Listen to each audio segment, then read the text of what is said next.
Hello there guys, Billybo10K here, bringing you another Super Smash Bros. Ultimate theory video, as while we've covered color and companion theory, there's still one more major theory that I haven't properly dedicated a video to on the channel that I'd like to address. This is a theory that has existed for quite some time. It was covered a few months ago by other YouTubers, but now that we know which companies have got new characters coming, I'd like to bring up more info on this theory, so stay tuned for that. But before we get to today's video, normally I would take this time to shout out my patrons or my Discord. I'm not gonna do that today. I'd like to take a moment of your time if that's alright, because as many of you are no doubt aware, yesterday Desmond Amofa, also known as Etika, a beloved creator in the Nintendo and Smash community, tragically was found deceased after he took his own life. This news was heartbreaking, and I and many others were deeply saddened to know that Desmond, who had inspired and entertained so many people, ended up in a position where he felt there was no hope, that there was nobody to turn to. Seeing people making memes and jokes about the situation on Twitter, it made me feel sick. This is a true tragedy, and you can't spin it any other way or sweep it under the carpet. Mental health is not a joke and needs to be taken seriously, because if not, we could have many more situations just like Desmond's on our hands, and as a people, we should be supporting our fellow man and not mocking them when they were clearly crying out for help. You don't simply have a mental breakdown, go to hospital, and then magically get better. You can't cure mental health like a common cold. Those thoughts, those demons, they don't go away, and it can take months, years, a lifetime to learn to cope and live a happy life. So please, if there is one thing we can take from this tragedy, it's that your mental health matters. It isn't a joke, it's a serious condition, and there are people out there who can and will be willing to help, be it listening to your troubles or just simply being there for you. There is always someone you can turn to. In the description, I have listed a rather large list of suicide helpline numbers, and if you are feeling like you have nobody in your corner, they are there to listen and to help. Give them a call. And let it be known that if any of my fans have any issues like this, if you're struggling, just send me a DM on Twitter or on Discord, and I will be more than happy to have a quick chat with you. I am in your corner. This community is in your corner, and together we can stop another tragedy from happening again. Desmond, may you rest in peace, and my thoughts go out to his family, friends, and fans. Thank you for your time. Back to your regularly scheduled programming. So today's theory we will be discussing is a theory that has been around for a while, but one that I haven't covered in a video in detail from what I can recall. Today we'll be discussing Mii Costume Theory. But what is the Mii Costume Theory?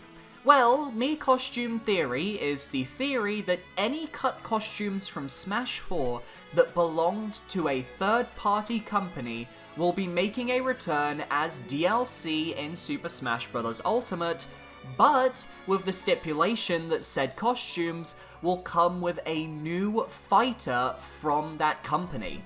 So let's take a quick look at the Mii costumes so far that have been added via Joker's inclusion. Joker, owned by Atlus, which is owned by Sega, added in a slew of Persona-based outfits, as well as the return of the Tails and Knuckles outfits, which were introduced in the last set of DLC for Smash 4. Though it is worth noting that the Jackie and Akira costumes, also owned by Sega through Virtua Fighter, were not reinstated, despite the fact that Akira is actually an assist trophy in this game. Very odd decision. Now, with the hero confirmed as a Square Enix character, players are waiting with bated breath to see if we get the return of the Chocobo hat and the Geno Mii costume, and I will be genuinely shocked if the Geno Mii costume doesn't get to return, given his popularity as a character and as a request to become an actual fighter in the game. I remember the Geno hype from last year. And with Banjo and Kazooie confirmed, Microsoft is poised to get their own Mii costumes added to the game as well. I could definitely see Steve or Master Chief being represented via this format, as well as maybe the Battletoads. But what of the remaining 2 DLC slots? Are there any companies who had third-party costumes in Smash 4 who haven't received a DLC character yet? Well, funnily enough, there are 2. Perfect amount. First up, we have Capcom. As I've mentioned in the past, Capcom has easily had the most content out of every third-party company within the last 2 Super Smash Bros. Games. As far as costumes go, they had Mega Man X, Proto Man, Zero, Mega Man EXE, and the Hunter from Monster Hunter. With so many missing costumes, it's safe to assume that if Mii Costume Theory is correct, Capcom will be getting some returning costumes from that bunch. However, if Capcom does get a new fighter, I imagine that it will be from a new franchise, not Mega Man or Monster Hunter, as they'd want to get their money's worth with new costumes. Resident Evil, Phoenix Wright, Okami, and Devil May Cry all come to mind as Capcom's next potential representative in Smash Bros., but my money would go on the first 2 rather than the last 2 there. Simply put, Resident Evil and Phoenix Wright have very distinct characters that could make for various Mii costumes. With Resident Evil, there's enough protagonists and antagonists out there to work with, and there are tons and tons of zombies as well that you could also use. Plus, who wouldn't want a pair of Wesker glasses as a Mii costume? While with Phoenix Wright, the entire games are about the characters. A Maya, Mia, Edgeworth, or Judge skin, maybe even a Dick Gumshoe skin, would be amazing. Okami, by comparison, doesn't have many characters that would work as traditional Mii costumes. The graphical style just doesn't really make sense with that. Devil May Cry does have more luck in that department, but I just feel the major cast is slightly shorter than that of Resident Evil or Phoenix Wright, that's all. Secondly, we've got Bandai Namco characters. Because Bandai Namco themselves, the company that helps to develop the Ultimate games in the first place, of course they have Mii costumes in the DLC for Smash 4. Heihachi, Lloyd Irving, and Gil from the Tower of Druaga.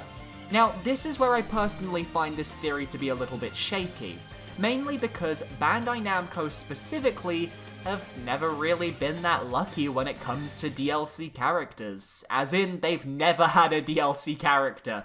In fact, they haven't had a new character since their first character, which was Pac-Man. On top of this, Sakurai mentioned back in the Smash 4 days in an interview that there weren't many candidates from Namco to really work with as far as newcomers go, specifically mentioning issues with Heihachi. Of course, this could have changed between that time and Ultimate, but while Sakurai has changed his opinions on certain matters in the past before, we can't expect him to change every opinion he's ever had. So whether a Bandai Namco rep is likely is very dependent on your own views of their chances.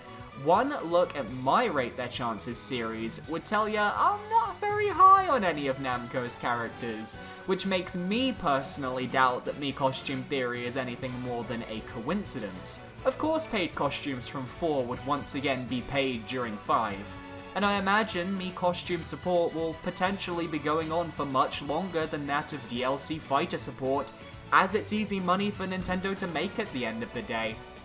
That being said, I do still believe a Capcom representative will be joining us on the DLC roster, and we'll probably get a selection of Mega Man costumes back from the Abyss where we lost them since the move to Ultimate. But what are your thoughts on Mii Costume Theory? With no more spaces left for new companies if this theory is true thanks to Microsoft's appearance, a Capcom rep and a Bandai Namco rep are on the way. Which 2 would you like to see, and if you disagree with this theory, which 2 characters do you want to end DLC with? Leave your thoughts in the comments below. Thank you for watching, I hope you guys enjoyed today's video. If you did, be sure to leave a like, comment, and subscribe. Don't forget to check out my previous videos. I made a new Rate Their Chances video yesterday where I rated Master Chief, Frisk from Undertale, the Fire Emblem Three Houses group, as well as someone else who I can't remember off the top of my head. I am a professional YouTuber, I swear. I think it was Artorias from Dark Souls, yes it was. Link will be in the top right corner. And for those of you Twitch fans, I'll be going live on Twitch at 3 PM Eastern, 8 PM UK for a few hours of Super Smash Bros. Action in a battle arena. So if you want to see how terrible I am at Smash, make sure to come on over and check me out. Thanks for watching, I'll see you guys next time. Please be sure to check out the suicide helplines down below if you're at all struggling with mental illness. And goodbye.